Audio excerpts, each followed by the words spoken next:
Welcome back to Change Greer's episode 8, and today we got a special guest, Mr. Aaron Howard. For people that don't know, you could just tell us a little bit about yourself, what you do here at South. At South, I teach health and sports medicine, athletic training. And so Athletic Training 1, Athletic Training 2, work with the CTE department, and then I coach girls golf. Okay, so that's what we're going to focus on today. We're going to focus on the golfing aspect. Everything else is super sweet, but we're going to go straight on golfing today. So we'll start it off. Did you grow up golfing, or how did you get into it? Just go take us through that little golfing timeline. Okay, so my grandparents were members of Eugene Country Club, so I grew up going to the country club with my grandparents and despised it, hated it. And then I moved, and then didn't really play in high school or middle school. Would go to the driving range and hit, and then I would go to, and then I moved to Arizona, and all my friends golfed. And that's where I really started playing, and I played all the time with my friends in Arizona. So that's how I got into golfing. To add on to that, when did you start coaching golfing? Last year was my first year. I actually co-coach with my wife. She plays way more golf than I do in Oregon. She plays about 4 times a week during the summer. Okay. So I co-coach with her. And so, yeah, last year, we stepped in when the old coach stepped down kind of about 2 weeks before the season, so we got thrown into it. That's sweet. Good notice. So since your second season, do you have any good expectations? Year 2 of Saxon golf. Yeah. So last year we only had one varsity player, so we can play 5 girls. We score 4 for a varsity score, but we only had one, and our other 7 girls had never played golf before. So. Our goal this year is to have at least 3 or 4 varsity golfers. All our girls are returning. We have some freshmen coming in that have played before. So that's our goal. That is our expectations for this year. I know you haven't coached for a while, but what's one of your favorite memories so far? Favorite memory is having 5 girls play in our JV tournaments. So we play 5 in freshman or varsity, 5 JV girls. And so last year at our home course at Creekside, our JV girls won the JV tournament by quite a few strokes. That's cool. So that was fun. For people that don't know, could you just kind of give us a brief overview of what a golfing tournament or a golfing meet looks like? Okay, so Yeah, it's kind of a loaded question. I'm sorry. No. Well, they're long. They're really long. So our varsity teams play 18 holes, and usually what will happen, depending on the course, our varsity boys will tee off first. So 5 flights of varsity boys. So there's 5 kids each team in our league, and we match up with so in one team will be a South kid, a Sprague kid, a McNary kid, and North kid. Gotcha. And they'll tee off. They'll go to tee time. So 8 o'clock, and then at 8:08 the next group of boys go, 1 from each school. And so we do that through the 5. And then right after them, the varsity girls go. And so they tee off, and they're playing 18 holes.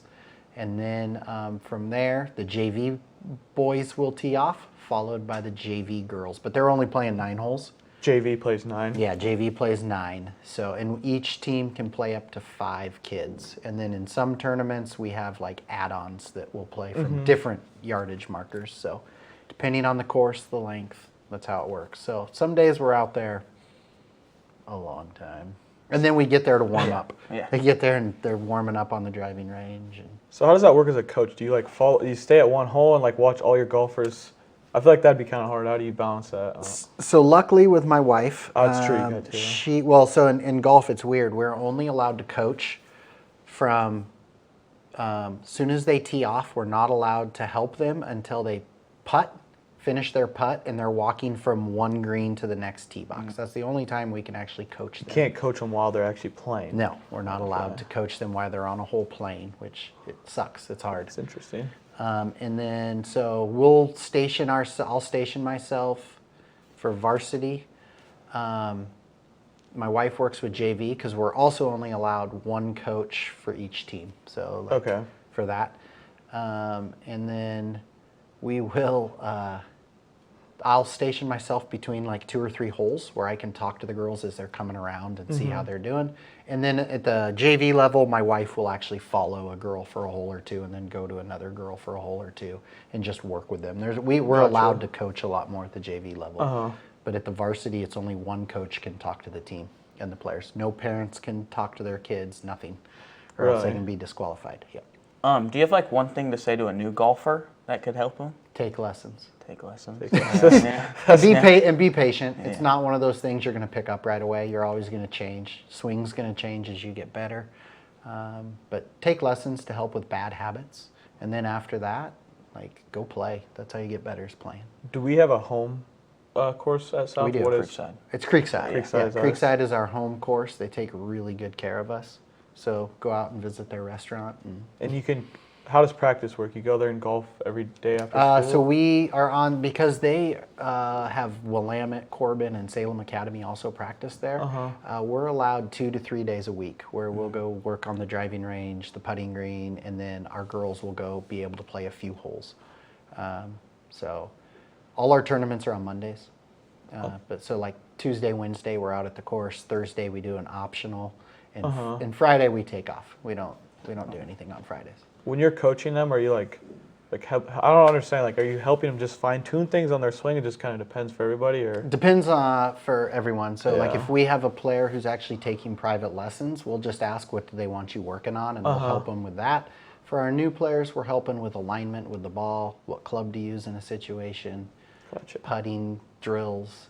We're just trying to have them find their rhythm. Yeah. Sorry. What's one of your favorite places to golf? Pine Canyon and Forest Highlands and Flagstaff, Arizona. Okay, what about Oregon? Oregon? Oregon. Tokatee. It's up on the McKenzie River. So it's a really cool course. Luckily, it didn't get burned down by the fires. And then I would like to play Bandon Dunes, but it's like, not yet. You haven't.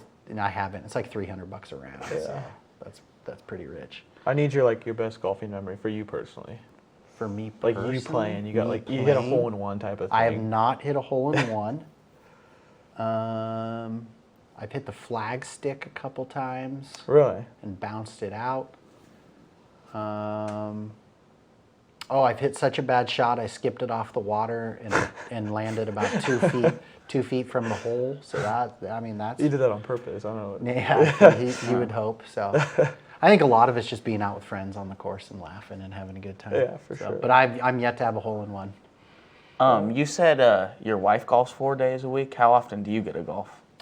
Well, as most of you guys know, I love to fish. So yeah. I'd rather go fishing than play golf. So during the summer, I'll golf 2 or 3 times a week. Just 9 holes. Usually my wife and I will go walk. We're members out at Creekside, so we play out there quite a bit. The winter time, I haven't golfed. I don't like golfing in the rain and cold. It's no fun. So Yeah. Let's just say she never is going to see this. Like, who wins every time? Oh, I do.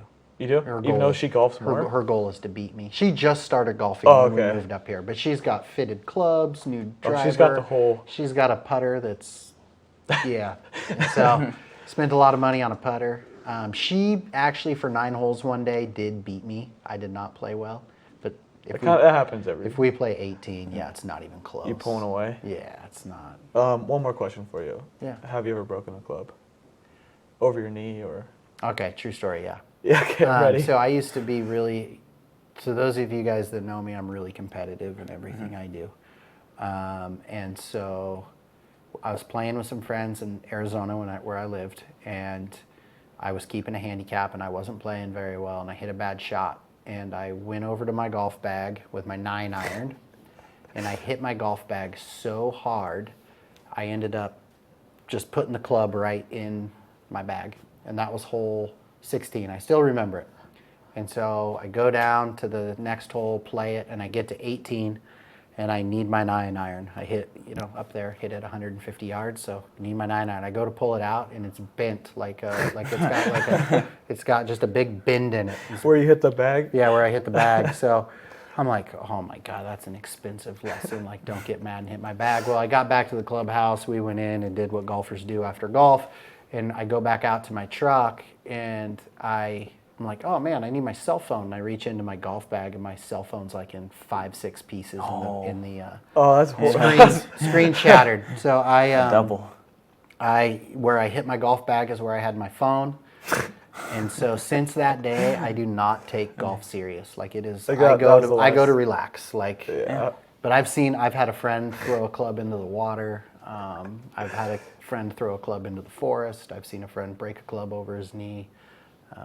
That's what keeps you like calm while you're golfing. You got to think of that moment. I just relax. That's how I don't you take it too serious. I don't keep a handicap anymore. Everyone wants to know what's my handicap. Like, what do I shoot? I can tell you, I shoot anywhere from like 80 to 87. What are we talking about usually. your best day though? Score. I'm usually in the low 80s.